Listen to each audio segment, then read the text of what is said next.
Em Marcos, no capítulo 4, Jesus está atravessando um grande lago que eles chamavam de Mar da Galileia. A Bíblia diz que um grande temporal de vento vem, as ondas estão arremessando contra o barco. E a Bíblia diz que Jesus estava dormindo. Durante muito tempo eu vi pessoas falando do nível de fé de Jesus para dormir na tempestade, sem de modo algum questionar isso. Eu quero acrescentar algo, dizer, gente, não era só fé, era muito cansaço também. Hoje, eu sei, num ritmo de viagem intenso, o que é dormir em qualquer avião, com turbulência, em carro sacolejando. Não sei o que seria dormir sendo molhado. Essa experiência ainda não tive. Mas Jesus está dormindo e os discípulos o acordam. E o desespero deles é, o Senhor não se importa que nós vamos perecer? Agora, é curioso imaginar que se aquela turma acredita que Jesus era mesmo Filho de Deus, enviado ao mundo para salvar a humanidade, eles acreditar que aquele barco ia afundar com Jesus e que o sonho ia acabar. Quando Jesus desperta, a repreensão vem com o tiro certo. Ele pergunta, depois de aquietar o vento, da voz de comando, acalmar a tempestade. O verso 40 diz que ele pergunta, por que vocês são tão medrosos? Como é que ainda não tem fé? Em outras palavras, estão andando comigo o tempo todo, já tiveram toda a chance de constatar que eu sou quem eu digo ser, diante de tudo que eu estou fazendo. Como é que vocês não têm fé? Se fé não fosse minha e sua responsabilidade, ele não poderia reclamar. Como é que vocês ainda não têm fé? Ele deveria resmungar, não fiz um bom trabalho, não colocando fé em vocês. Mas a responsabilidade da fé não é dele, é nossa. Quem está entendendo? Quando olho para as Escrituras, eu vejo isso o tempo todo. Em Atos, no capítulo 3, a Bíblia fala a respeito de um paralítico que foi curado por Pedro e João na porta do templo. Na hora de explicar, verso 12 de Atos 3, a Bíblia diz, quando Pedro viu isso, uma multidão atônita, dirigiu-se ao povo dizendo, israelitas, por que vocês estão admirados com isso, ou porque estão com os olhos fixos em nós, como se pelo nosso próprio poder ou piedade tivéssemos feito esse homem andar? Em outras palavras, ele está dizendo, tem nada a ver com a gente, não é o nível de piedade, não é o nível de unção, não é o nível de poder que a gente carrega. Verso 16, a explicação, pela fé, no nome de Jesus, é que esse mesmo nome fortaleceu esse homem que vocês estão vendo e bem conhecem. A fé que vem por meio de Jesus, deu esse homem saúde perfeita na presença de todos vocês. Olha o que o texto diz, a fé no nome. A Bíblia diz que o nome de Jesus está acima de todo nome, está acima de qualquer enfermidade. É no nome dele que ele mandou a gente impor as mãos sobre os enfermos para eles serem curados. Mas o poder do nome não é liberado se não existe fé. E de quem é a responsabilidade de crer? É nossa. Em Atos, no capítulo 14, nós temos outro paralítico sendo curado, dessa vez por Paulo e Barnabé. E a Bíblia diz nos versos 8 a 10, em Listra, costumava estar sentado certo homem aleijado, paralítico desde o seu nascimento, e que nunca tinha conseguido andar. Esse homem ouviu Paulo falar. Quando Paulo fixou nele os olhos e viu que ele tinha fé para ser curado. Olha que interessante, viu que ele tinha fé para ser curado. Disse a ele em voz alta, levante-se direito sobre os pés. O homem saltou e começou a andar. Paralítico desde o nascimento, nunca havia andado. No verso 15, vem a explicação. Eles dizem, senhores, por que estão fazendo isso? A multidão, eram pagãos, gentios, queriam sacrificar a eles como se eles fossem divindades. Eles perguntam, senhores, por que estão fazendo isso? Nós também somos seres humanos como vocês, sujeitos aos mesmos sentimentos. E anunciamos o Evangelho a vocês para que se convertam dessas coisas vãs ao Deus vivo que fez o céu, a terra, o mar e tudo que neles há. Em outras palavras, não fomos nós que resolvemos o problema desse paralítico. Então quem que foi? Foi Deus. Como? Por meio da fé. Sabe, muitas vezes em cultos e reuniões onde eu discerno a unção de cura e Deus querendo me usar, porque uma coisa é perceber que Deus está fazendo, a outra é entender qual é a sua participação nisso. Muitas vezes a minha oração e o meu discernimento fica ligado. Eu fico orando e pedindo, Senhor, me ajuda a achar quem está com a fé pronta. Porque depois do primeiro curado, isso vai contagiar a fé dos demais. E acredite, é difícil explicar, mas muitas vezes por discernimento a gente consegue ver quem tem fé.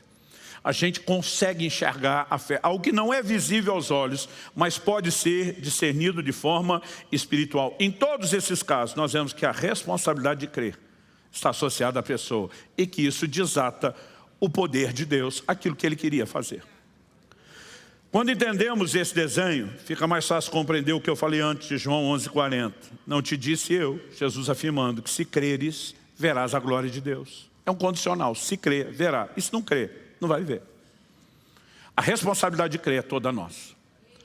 Segundo lugar, quando o pai do menino decidiu crer, porque aí Jesus diz, ei, você está dizendo, meus discípulos não puderam. Agora você olha para mim, se pode, eu vou jogar de volta. Se pode, tudo é possível que crê. Se você acreditar, você vai ver essa situação finalmente resolvida. O homem toma a decisão na hora e diz, eu creio. Esse posicionamento do eu creio foi uma escolha rápida. Alguém diz, pastor, será que era o nível de fé ou de amor pelo filho? Eu falei, tem que ser uma combinação de tudo. Eu me lembro de uma ocasião que eu estava atendendo uma pessoa e esse irmão morava perto da minha casa. Na ocasião, eu pastoreava em Guarapuava. E eu lembro, isso já faz 20 e tantos anos, eu lembro que eu estava sem carro, ele também, ele sugeriu, será que em vez de nós dois nos deslocarmos para a igreja, o senhor não pode me atender ali e facilitar, porque ele queria um horário bem mais cedo. Eu falei, ok. Nós estávamos conversando na sala de casa, de repente, tem um momento que ele estende a mão para mim parar de falar. Ele fez uma cara estranha, achei até que ele estava com dor, passando mal. De repente ele olha para mim e diz, Deus está mandando a gente parar de falar agora e orar pelo seu pai. Temos que orar pelo seu pai. Outro dia alguém me disse, pastor, o que é que o senhor sentiu? Testificou? Eu falei, eu nem tive tempo para discernir. Era meu pai, meu amigo. Já dobrei o joelho e falei, bora orar. Só que quando começamos a orar, o espírito de intercessão, né? Ou como diz o profeta Zacarias, o espírito de súplicas veio sobre mim. Todo mundo que vive uma vida de oração sabe de um momento onde o Espírito Santo vem turbinar a sua oração. Você sabe que é diferente, você sabe quando é tomado, né, por um espírito de intercessão, você é carregado. E eu comecei a orar pela vida do meu pai, que Deus guardasse a vida do meu pai, que Ele protegesse a vida do meu pai, que meu pai não fosse levado antes da hora. E eu lembro que eu citava um versículo que inclusive meu pai pregou no meu casamento. E verás os filhos dos seus filhos.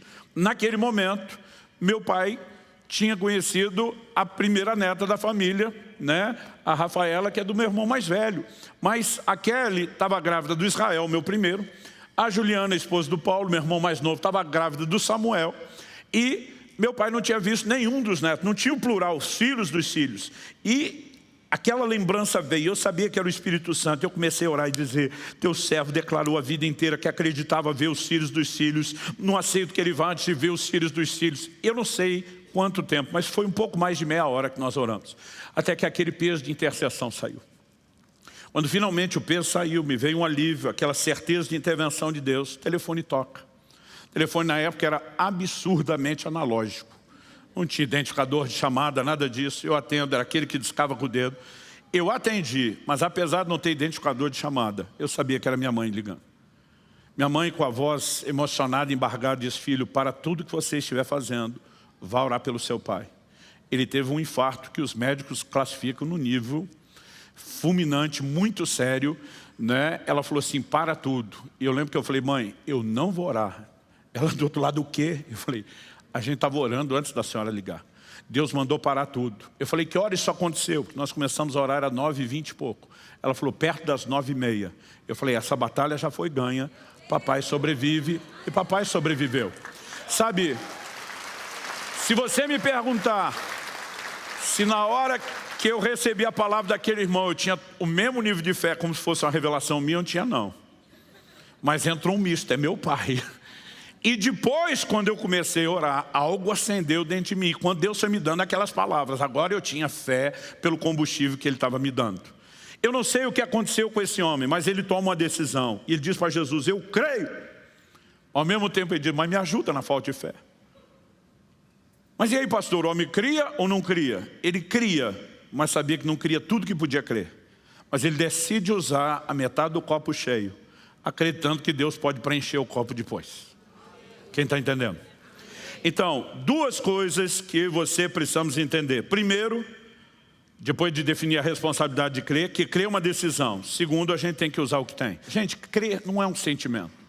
Tem gente que fica esperando sentir alguma coisa. Honestamente, não senti nada quando recebi aquela palavra. Mas quando dobrei o meu joelho, eu falei, eu escolho acreditar que meu pai está precisando de oração e que Deus não mandaria a gente parar se não fosse intervir. A fé não é um sentimento, ela é uma decisão.